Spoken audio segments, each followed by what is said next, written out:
FYI, sakratul maut Simbah berlangsung selama 3 hari karena almarhumah masih menyimpan susuk di tubuhnya. Semalam gue sampai mimisan.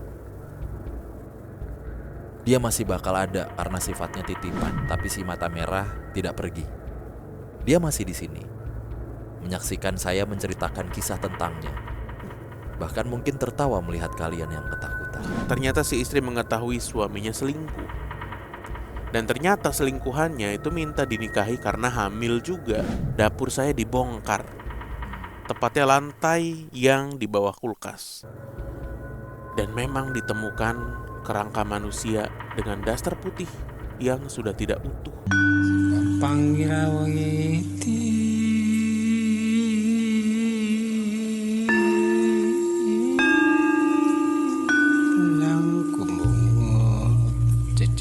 Panggawa parawanggati sajawandang kalawana bengke.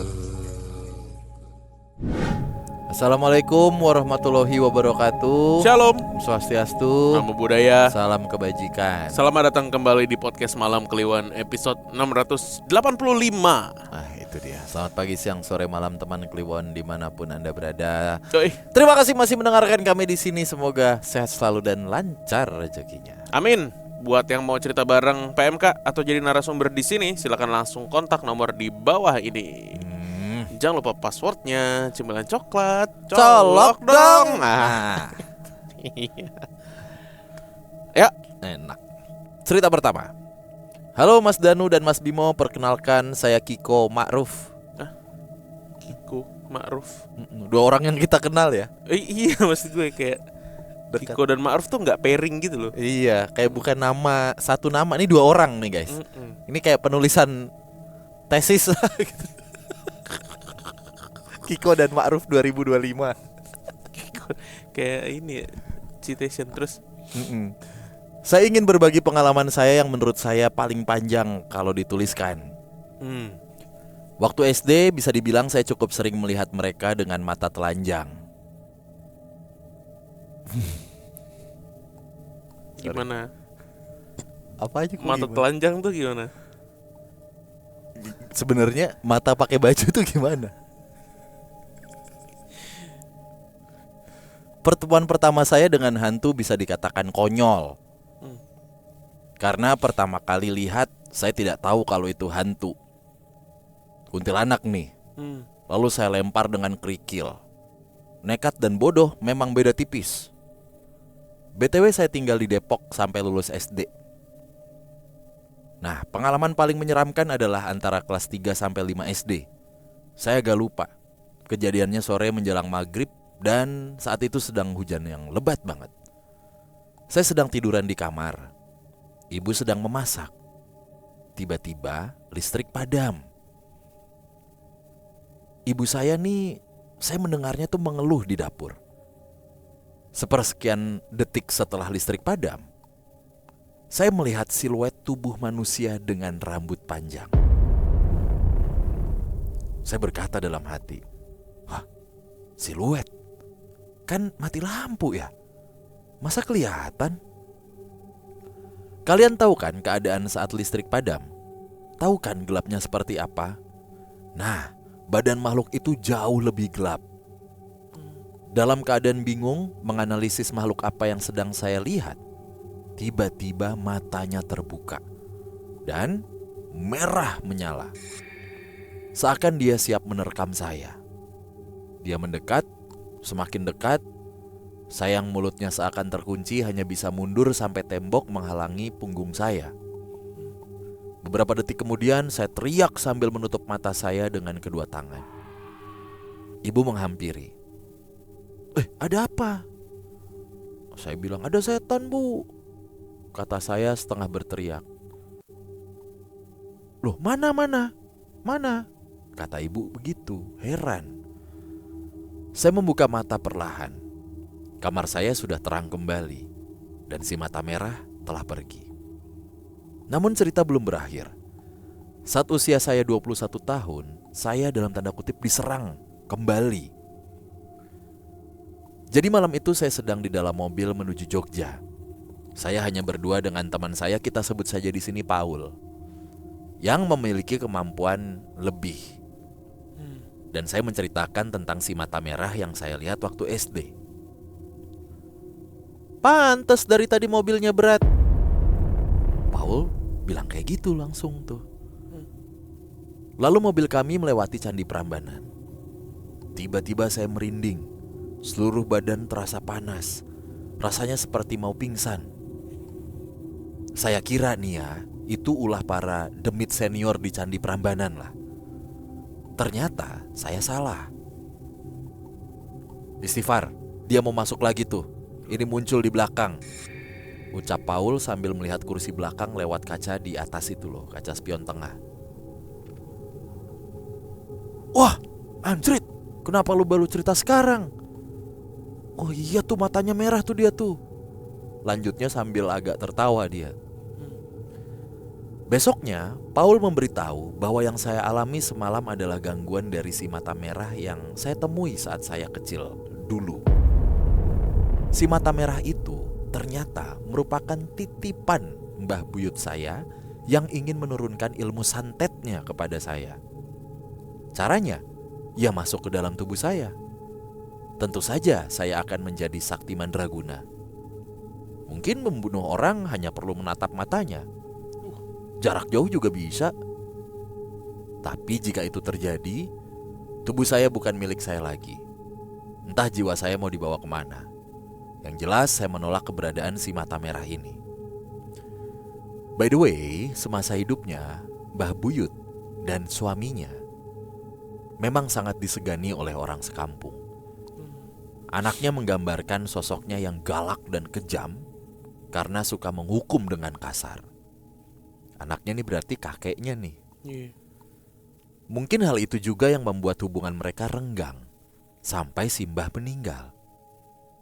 FYI, sakratul maut Simbah berlangsung selama 3 hari karena almarhumah masih menyimpan susuk di tubuhnya. Jadi untuk teman-teman yang ingin masang susuk, tolong dipikirin lagi ya. Kita kembali ke cerita. Sehari setelah kejadian di Candi Prambanan, saya benar-benar tersiksa. Tubuh saya panas dingin. Di kampus gak bisa konsentrasi, mau tidur juga gak bisa. Itu akibat batin saya menolak mentah-mentah si mata merah laknat itu. Saya baru bisa tidur setelah minum air mineral yang sudah didoakan Paul. Sekitar 2 minggu setelah itu, saya selalu merasa pusing setelah asar sampai ba'da isya. Dipakai ngaji pun juga sama aja. Si mata merah semakin berani karena saya sadar akan keberadaan dan tujuannya. Sampai pada akhirnya saya dipagerin sama Paul dengan dibantu teman-teman santri dari jarak jauh. Kalau di total yang magerin sekitar 7 orang tuh. Saya disuruh ngungsi ke kos teman saya, sebut saja Ujang, karena kalau tetap di rumah akan lebih sulit dan berbahaya. Di kos Ujang saya gak bisa diem. Waktu itu udah memasuki tengah malam dan saya masih gelisah. Kebetulan Ujang juga ikut jaga-jaga. Lalu saya pun meminjam kamarnya. Saya menutup pintunya dan matiin lampu, berharap kejadian waktu SD dulu terulang dan saya bisa ngusir si mata merah itu. Saya duduk bersila sambil berzikir, memanggilnya lewat batin. Dan setelah 15 menit, saya mulai melihat garis-garis berwarna merah. Punggung saya panas sekali, sekujur badan merinding. Dan jujur saya mulai ragu. Bagaimana jika ini membuka peluang dia buat masuk? Teman-teman yang berpengalaman aja sampai rame-rame. Apakah saya yang mungkin newbie ini bisa mengalahkan dia sendirian? Kemudian saya memutuskan untuk keluar kamar dan berzikir bersama Ujang sampai kami tertidur di depan TV. Hari berganti dan ada fakta menarik. Paul bilang, "Semalam gue sampai mimisan. Dia masih bakal ada karena sifatnya titipan. Tapi gak akan bisa buat nyoba masuk lagi. Lu juga punya pendamping putih dari leluhur bapak lu. Selama ini si mata merah susah masuk karena ada dia. Pokoknya sekarang lu aman," lanjutnya Paul. Hah? Putih? Leluhur? Batin saya. Saya jadi tambah bingung. Waktu telah berlalu, sekarang keadaan sudah jauh membaik. Saya sudah lebih kuat, tapi si mata merah tidak pergi. Dia masih di sini, menyaksikan saya menceritakan kisah tentangnya. Bahkan mungkin tertawa melihat kalian yang ketakutan. Sekian dan terima kasih. Jadi si mata merah ini memantau kita juga. Memantau. Halo, mata merah ini Danu. Ini Dewi aja deh. Dewi Iya, produsernya kan Dewi iya, soalnya. kita kan nggak tahu apa-apa. Host Tapi doang bacain kita. tapi terima kasih banyak untuk Paul ya. Bukan. Membantu. Bukan ini. Paulnya suaranya merdu. Paul Partohap. Terucap. Oh, Paul T5 anjing. Kagak tahu Gen Z. Oh, gak tahu. Yang tahu kita. Emang Ada Paul Arnold dulu. Jujur Gen Z banget. Iya kan. Tuh dulu. Ini kan Kau datang mengisi hidupku. Tung ting tung. yang paling tinggi suaranya Om Paul. Betul. Kau kata terucapku. Gini Kau kan isi hati kau. Kasihan bego yang dengerin, orang pada mau tidur. Ya biarin emang apa? Tuh. Orang ada yang ngojek. Emang iya. Dia kan sambil driver, teman-teman driver ojol juga banyak gitu teman Kliwon. Semangat guys. Paul T5. Atau enggak gini, main gitar. Nah, nah, nah, nah, nah, nah, nah. Siapa Deo? Siapa? Paul siapa? Nggak tahu. Kok bisa orang nggak tahu Paul McCartney? Paul McCartney, Dewi. Lu air Ramon Papana nggak tahu, lu pada lu stand up komedian lu. Paul McCartney nggak tahu. Tapi kalau Paul McCartney nggak tahu, bangetan sih lu. Eh, Sekolah lu. Didi makanya. Kempot tau Didi Kempot? Oh, tahu. Didi Riyadi tahu gak? Nggak tahu pak. Piu tau Piu? Ya Allah. Allahu Akbar. Orang bacanya apa sih sehari-hari? Kakak Sleng tau? Bim Bim? Abdi. Oh iya benar. Iya benar. Iya. Benar. Iya. Heeh. Lucky elemen. Zikun. Zikun. Ada Rif. Oh nggak tahu gue. Taunya cuma Andi doang gue. Jujur. Ada kan Sil? Maki Ungu tau Maki Ungu. Hai. Bagaimana? Jekun Rif, Paul McCartney aja nggak tahu. Gimana sih? Oh, iya. Pupun pilot. Pupun di kapten. Tararararara. Iya. Semua teriak. Yang tahu kita doang anjing. Iya. Aduh. Siapa? Pupun kapten. Iya. Vokalisnya dong. Siapa sih namanya? Keren. Om Pupun kapten. Siapa? Jaki. Jaki kapten, Om Jaki. Kapten, gitu teriak. Siap pimpinan. Kok gitu? Hei kawan dengarkanlah, ini lagu paling seksi. Gila.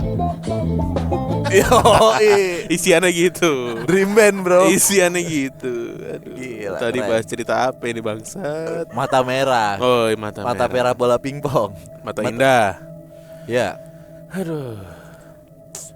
Jadi ini cerita berputar soal titipan dari buyutnya si Buyut. Kiko Ma'ruf ini. Bapak ibunya kakeknya. Oh. Buyut kan. Iya. Tapi masalahnya titipannya bukan buat jagain, Tapi untuk nyantet. jadi buat sebenarnya mungkin ngelindungin tapi menyerang gitu ya. Kagak ada pak. Lah, pertahanan terbaik adalah menyerang. Ya. Filosofi sepak bolanya seperti itu dia Wah, nih. sepak berarti bola modern, buyutnya. sepak bola modern udah gak begitu. Buyutnya begitu. Semenjak udah tidak ada posisi libero tuh udah gak bisa pak. Iya kan dia mau menurunkan ilmu santet untuk cicitnya berarti. Mungkin karena pola asuh yang keras dari buyutnya membuat hubungan antara buyut dan kakek itu menjadi Renggang. ini Bukan ronggeng. Menjadi rengginang. jauh. Gitu. Benar tuh, ada nilai-nilai juga tuh. Jadi ada pesan lah gitu ya. Pikir Ada 2 kali kalau mau yang pasang-pasang susuk, mendingan pasang yang lain. apa? Apa kek yang bisa dipasang? Banyak kan yang bisa dipasang. Pasang Nomor knalpot bisa. nomor. Nomor. Pasang knalpot juga bisa. Iya. Tapi no, ditanya Dewi no, kalau lo berdua punya ilmu turunan gitu mau ngapain? Ngapain ya? Ilmunya harus kayak tadi, nyantet. Siapa yang mau Berarti nyantet ngelihat duluan? orang bisa mati gitu ya? Ya kagak, pokoknya bisa ngekill orang lah. Netanyahu sih. Nih. Sembarangan aja orang. Ini kagak ngerti ini bahasa kita. Ya kan? Iya sih. Aman aja. Oh, ditanyain lagi sama Dewi. Kalau matanya merah, badannya apa? Dikata badannya badan gizi nasional. Keluar lagi. Lagian Kalau matanya merah, badannya warna apa? Maksud lo gitu? maksudnya gitu. Oh. Badannya apa? Ungu. Badannya apa ya? Kok merah sama ungu tuh kolaborasi yang tidak menarik sekali, Pak. Itu bisa dibilang ini Le, ada istilah ini tuh warna bonyok.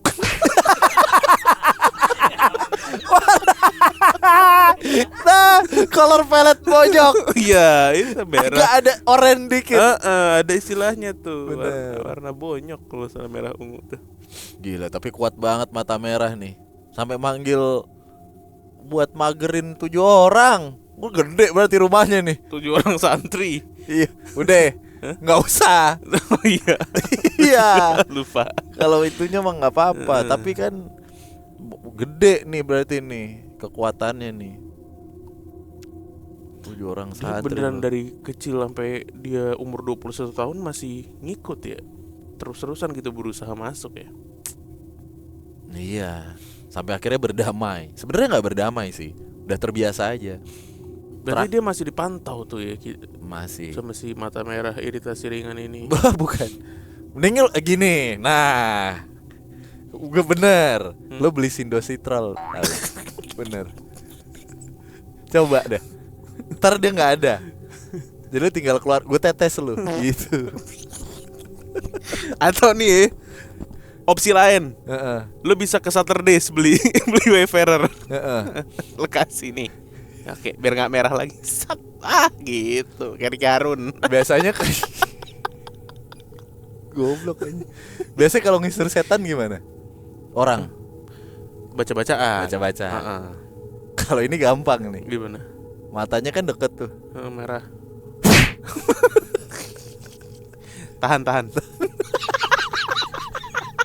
Udah sini deket gak apa-apa. Jin digituin. Tahan ya. Malu ah. Lu tahan.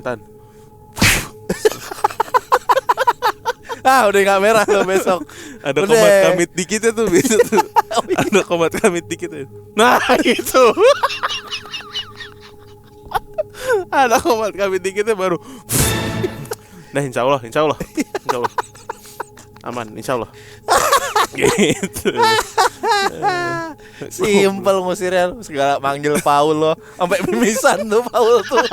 Jagain lo. Tadi gua ya ilah si Paul mimisan. Aduh.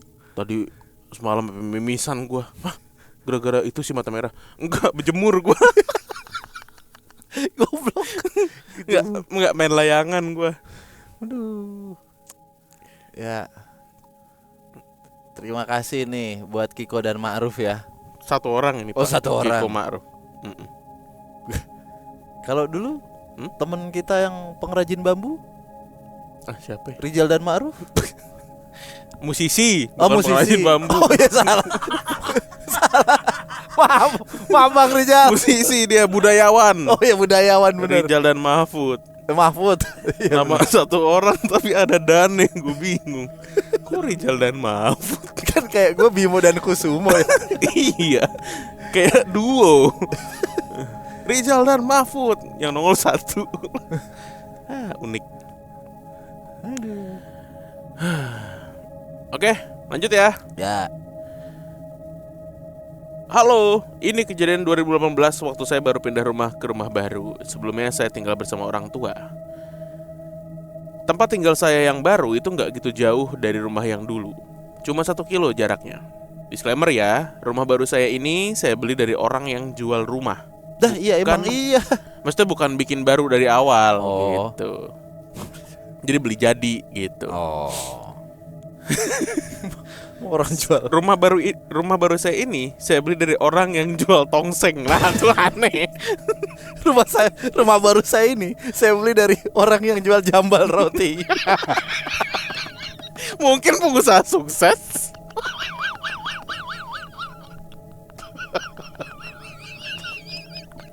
Disclaimer, gak usah lo disclaimer. Ngapain? Orang usaha jambal roti masa nggak boleh punya rumah?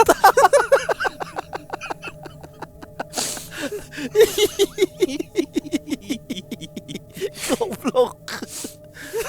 Disclaimer ya.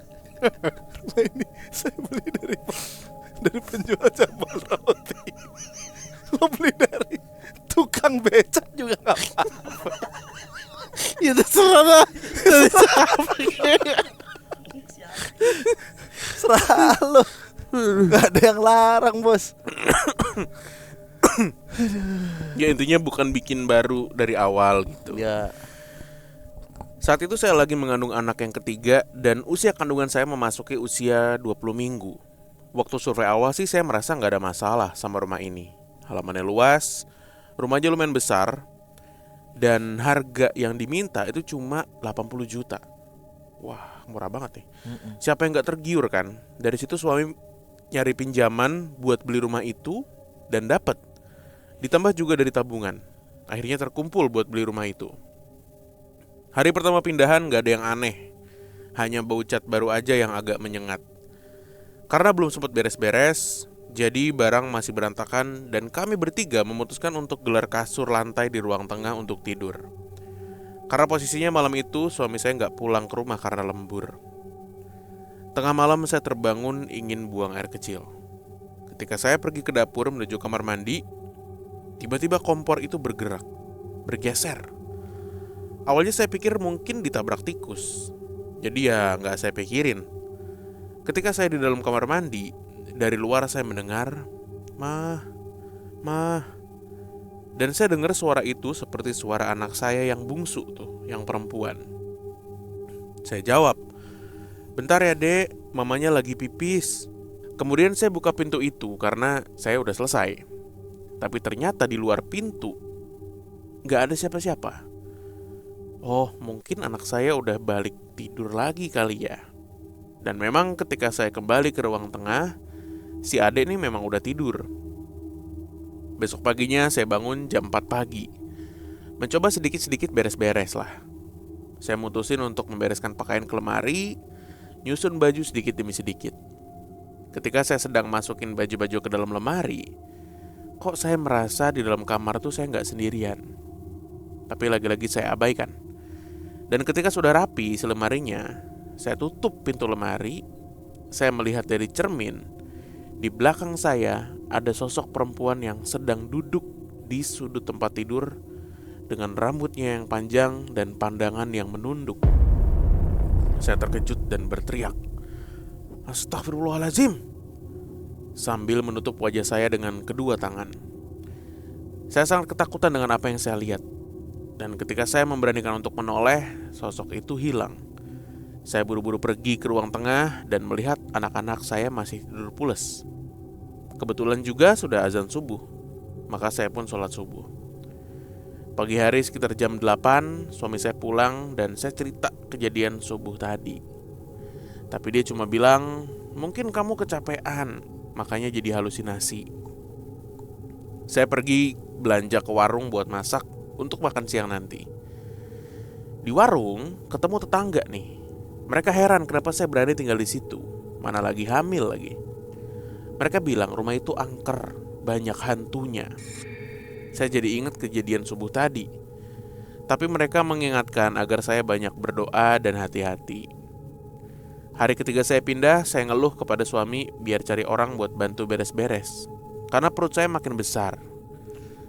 Jadi gerak pun terbatas. Kemudian suami dapat orang yang bantu. Namanya Mbak Ani. Rumahnya pun gak jauh dari rumah saya. Cuma beda RT doang. Mbak Ani bantu-bantu di rumah dari jam 8 sampai jam 4 sore. Awalnya berjalan lancar. Sampai hari ketiga Mbak Ani bantu-bantu di rumah.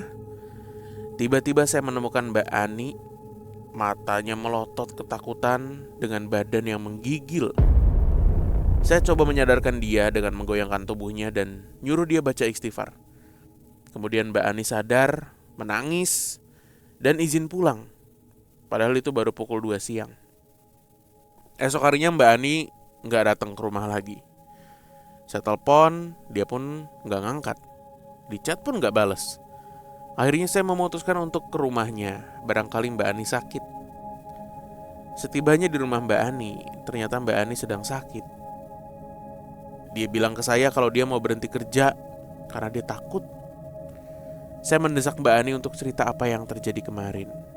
Dan dia cerita, waktu dia sedang menyetrika, dari cermin dia melihat sosok perempuan berwajah pucat, berambut panjang yang mengerikan, mirip kuntilanak. Mbak Ani minta saya berhati-hati karena kondisi saya sedang mengandung. Takutnya kuntilanak itu mengincar janin saya. Dengar cerita Mbak Ani begitu, saya tahu Mbak Ani gak bohong, karena saya pun pernah ngalamin. Sore harinya saya nunggu suami pulang untuk cerita. Tapi reaksi suami saya ketika itu datar aja, seperti orang gak percaya. Saya diminta suami untuk tenang, diminta banyak doa, dan gak ninggalin sholat. Suatu malam, anak saya yang kecil tiba-tiba teriak-teriak dari dalam kamar. Saya dan suami yang lagi nonton TV pun langsung buru-buru. Takut ada apa-apa. Si adek cuma nunjuk-nunjuk ke arah jendela. Katanya ada orang serem di jendela.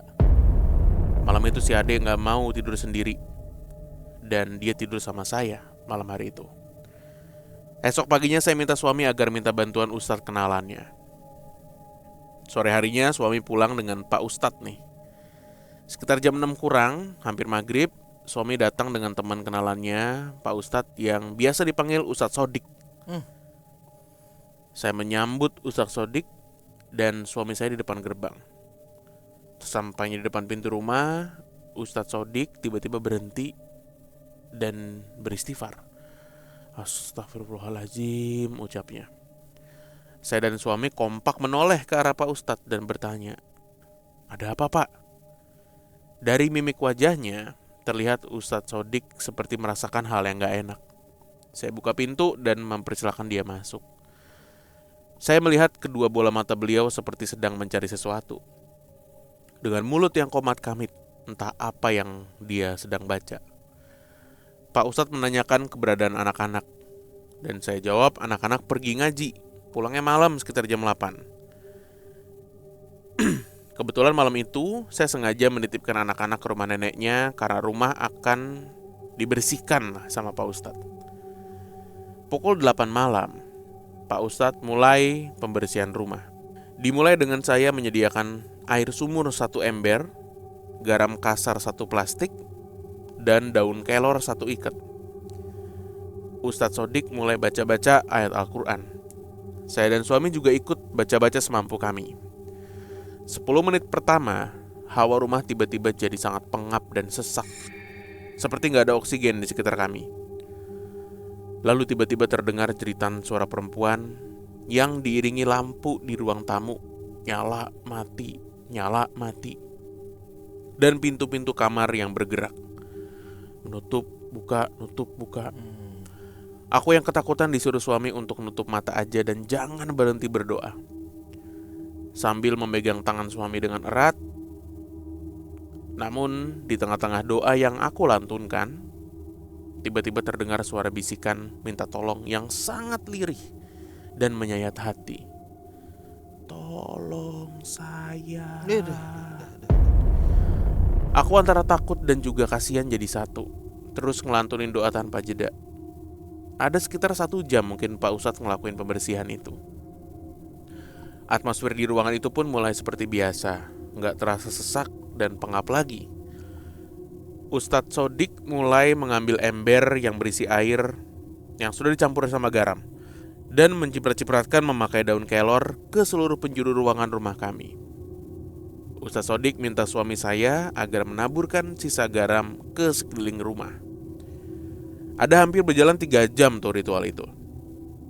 Dan memang saya merasakan hawa rumah kami tuh jadi adem, gak pengap lagi. Kata Pak Ustadz sebelum beliau pulang, beliau meminta kepada kami untuk tidak tinggal sholat wajib dan baca Al-Quran untuk mencegah hawa negatif itu datang lagi. Kami yang lega, malam itu tidur nyenyak tanpa gangguan.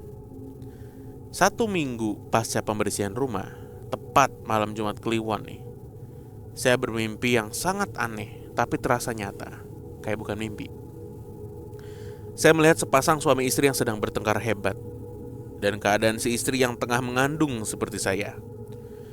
Dari pertengkaran mereka, ternyata si istri mengetahui suaminya selingkuh.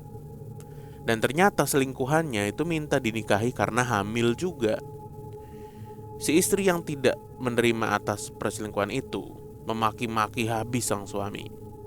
Di tengah-tengah pertengkaran, sang suami hilang kontrol dan menghantam istrinya memakai vas bunga yang cukup besar yang ada di pinggir tempat tidur. Saya yang menyaksikan kejadian itu teriak, "Jangan!" Tapi mereka seperti nggak ngelihat saya di situ. Dan prak, vas bunga besar itu ngantem kepala sang istri. Darahnya bercucuran di atas lantai keramik putih. Perempuan yang tengah hamil itu tak sadarkan diri, dan saya nangis histeris menyaksikan pemandangan itu. Si suami menggoyangkan badan sang istri tapi nggak bergerak juga.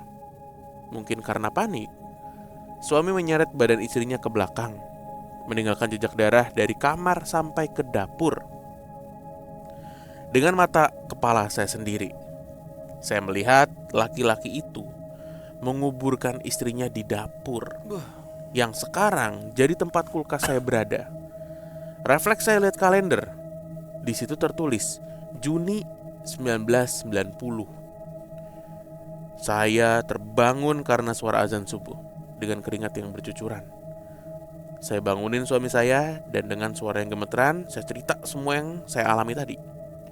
Kali ini suami saya percaya apa yang saya ceritakan. Siang harinya kami mutusin untuk ngubungin pemilik rumah ini sebelumnya dan cerita mimpi yang saya alami. Namun sayangnya pemilik sebelumnya pun ternyata memang membeli rumah itu dari orang lain. Saya yang didampingi suami mendatangi pengurus RT setempat dan menceritakan semua kejadian di rumah itu. Pak RT cerita, memang pernah ada perempuan hamil bernama Mbak Isti di rumah itu yang menghilang secara misterius. Dan suaminya, Mas Jaka, pergi entah kemana. Maka rumah itu sudah berganti pemilik berkali-kali dan memang terkenal angker. Besok harinya ditemani oleh beberapa warga, didampingi Pak RT dan Pak RW, dapur saya dibongkar. Tepatnya lantai yang di bawah kulkas. Dan memang ditemukan kerangka manusia dengan daster putih yang sudah tidak utuh. Kemudian Pak RW melaporkan ke pihak kepolisian atas penemuan kerangka di dapur rumah saya. Setelah proses yang lumayan makan waktu, akhirnya kami memutuskan untuk mengebumikan kerangka itu di makam umum desa kami secara layak. Dengan melakukan tahlilan 7 hari, kami berharap Mbak Isti akan tenang di alamnya. Dan saya berserta suami memutuskan untuk menjual rumah itu. Untuk sementara saya tinggal di rumah ibu mertua sambil nunggu lahiran. Oke, gitu. Oke. Ini daerah mana nih ya? Kejam ya. Aduh, kagak di ini lagi. Nggak diketahui lagi. Tidak dituliskan. Itu tetangganya tuh ngasih tahu apa nakutin tuh? Tahu. Ya bisa dua-duanya sih. Cuma yang gue bingung, keluarganya Mbak Isti emang gak ada yang nyariin ya? Kalau ada kejadian kayak begini ya? Apakah sebatang kara? Biasa tuh kalau yang dalam kejadian-kejadian kayak gini, ketika gak ada yang nyari, itu tuh hidupnya sebatang kara tuh. Orang tua udah gak ada semua, keluarganya di luar kota semua. Ya kan? Iya, dikasih taunya lewat mimpi. Lewat mimpi. Berarti sosok yang berkali-kali muncul itu tidak berniat untuk mengganggu ya. Lebih mau minta tolong sebenarnya. Buat Sempurnakan. dipantaskan gitu. Buat dikebumikan secara layak. Nah, Pak Ustadz ini belum tahu sebelumnya berarti ya. Nggak tahu nih Ustaz Sodik nih. Datang-datang dia nyebut. Ngebut tapi nyebut. Nyebut. Oh, gua kira Ngebut ngomong naik Mio bore up. Sodik. Sodik Monata itu. Ereking.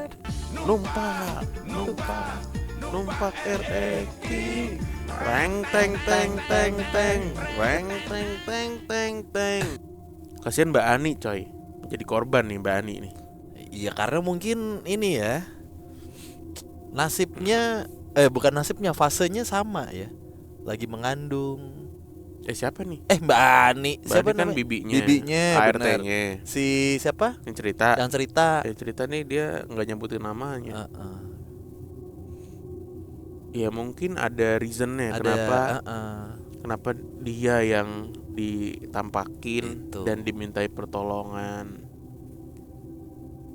Digaprok pakai vas bunga ya. Celeng lah orang.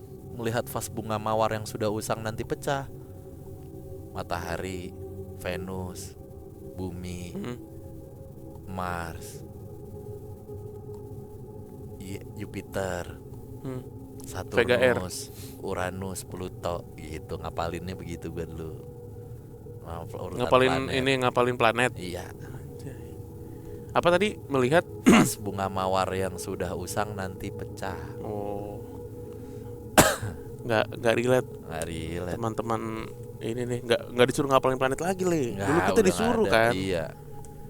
Bahkan Pluto sekarang udah dianggap bukan planet. Bukan. Kalau Angel mah kagak percaya adanya planet. Bahkan dinosaurus aja nggak percaya. Lu nggak percaya Cil? Lu nggak percaya bumi bulat Cil? Hah, nggak percaya? Hah? Datar, bumi itu datar Cil. Astagfirullah. Dinosaurus aja nggak ada dinosaurus. Nggak ada. Adanya apa dong? Ya kan, nggak ada dinosaurus. Adanya apa binatang zaman dulu? Capung. Ya capung.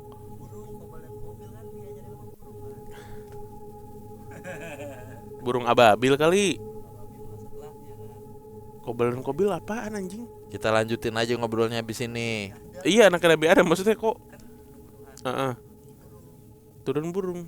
Ngapain burung? Ngajarin dia cara Ngubur. Oh. Patokin lu company lu, tukang matok-matokin tanah orang. Enggak, maksud gue. Oh, berarti enggak ada dinosaurus nih. Ada Le. Nanti gue kasih akunnya. Oke lah kalau gitu Cil. Iya. Berarti Pithecanthropus Erectus paleojavanicus erectus nggak itu, ada. Meganthropus paleojavanicus, Nggak ada. Pithecanthropus mojokertensis nggak ada nih. Menurut Angel nggak ada. Ngapain pada belajar arkeologi lu kata Dencil. Oke, terima Iya. kasih teman Kliwon yang sudah berbagi cerita. Sampai ketemu lagi di episode berikutnya ya. Dadah. Dadah. Selamat istirahat.